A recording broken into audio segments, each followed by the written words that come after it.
I feel nauseous, believe me. Never had a lot of shit come easy. Had to work hard, struggle just to be me. Had to rise up just so they could see me. Did what I had to do just to feed me, and what was left over I put towards my dreaming. But the only thing in life that has meaning are the things you gotta work for, believe me. Take into your hands a plan, your own hands. Timnas Indonesia U23 kembali menunjukkan dominasinya di ajang Piala AFF U23 2025. Kali ini, Garuda Muda sukses menaklukkan Filipina U23 dengan skor tipis 1-0 di Stadion Utama Gelora Bung Karno, Jakarta. Namun, di balik hasil pertandingan itu, ada pernyataan menarik dari kubu lawan. Pelatih Timnas Filipina U23, Gareth James, memberikan pandangannya usai pertandingan. Ia mengakui bahwa kekuatan Timnas Indonesia dan Malaysia kini makin solid, dan itu bukan kebetulan. Malaysia dan Indonesia adalah tim yang bagus, pelatihnya bagus.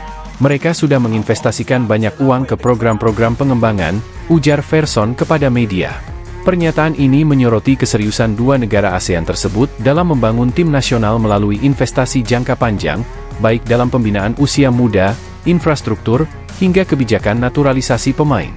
Filipina, yang selama ini dikenal dengan kebijakan paspor ganda, tampaknya mulai merasa tekanan dari kebangkitan rival-rival regional mereka.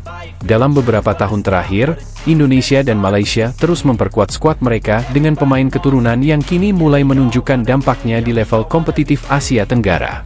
Sementara itu, winger Filipina U23, Javier Mariona, juga memberi apresiasi tinggi terhadap penampilan Indonesia. Dalam komentarnya, ia menyebut Indonesia sebagai lawan yang hebat dan layak mendapatkan kemenangan. Ini laga yang cukup membuat kami frustrasi. Kami memberi perlawanan, tapi mereka bekerja lebih keras dan layak menang, ujar Mariona. Kemenangan atas Filipina membawa Indonesia kokoh di puncak klasemen sementara Grup A, dan membuka peluang besar untuk melaju ke semifinal Piala AFF U23 2025.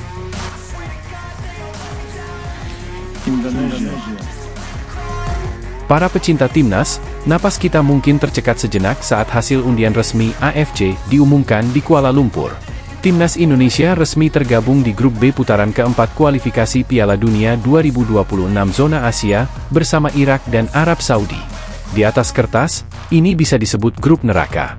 Tapi di era baru Garuda, yang harus kita tanamkan adalah satu kalimat penting. Ini bukan eranya takut. Ini eranya menyerang balik. Timnas Indonesia akan kembali menghadapi dua lawan yang sudah tidak asing, Irak dan Arab Saudi. Melawan Irak, kita punya memori pahit. Di fase kedua kualifikasi, kita tumbang 1-5 di Basra, lalu 0-2 di Jakarta. Kekalahan menyakitkan. Tapi jangan lupa, saat itu Indonesia masih dalam fase transisi. Kini, kita datang bukan untuk belajar, kita datang untuk melawan. Melawan Arab Saudi? Itu cerita lain. Justru sebaliknya, Indonesia tak terkalahkan dalam dua pertemuan terakhir. Skor 1-1 di Jeddah dan kemenangan manis 2-0 di Jakarta lewat brace dari Marcelino Ferdinand.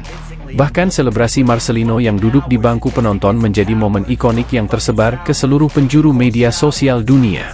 Itulah sisa-sisa indah dari era Sintayong, pelatih yang dikenal sangat disiplin, bertanggung jawab, dan mencintai Indonesia dengan sepenuh hati.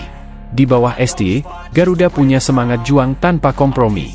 Sebuah warisan mental yang harus tetap hidup, bahkan ketika tongkat estafet sudah berada di tangan Patrick Kluivert. Kini Patrick Kluivert menghadapi tantangan nyata. Grup ini keras, tapi seperti kata analis Malaysia Raja Isa, semua tim kembali ke titik nol. Tidak ada unggulan mutlak. Semua punya peluang yang sama. Speedometer mulai dari angka 0 lagi. Ini babak baru, semua tim punya peluang yang sama ke Piala Dunia 2026, termasuk Indonesia, kata Raja Isa. Dan benar, kita tidak boleh minder. Jangan pula jemawa.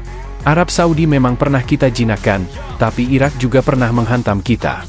Yang penting, jangan takut. Kita harus mengukir babak baru sejarah sepak bola Indonesia. Namun, ada satu pesan penting. Indonesia tidak bisa hanya mengandalkan skuad yang sama seperti saat ditumbangkan Jepang. Minimal 5 pemain naturalisasi baru dengan kualitas grade A dibutuhkan. Fokus utama, lini belakang dan depan.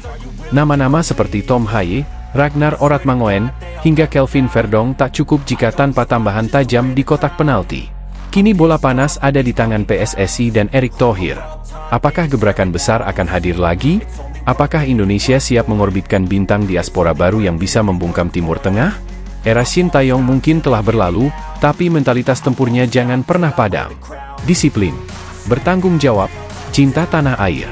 Itu bukan sekadar slogan, itu DNA Garuda yang harus tetap hidup dalam setiap pemain, setiap laga, dan setiap detik di lapangan.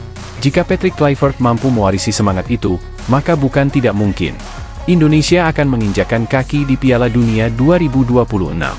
Jangan hanya bermimpi, waktunya membuktikan.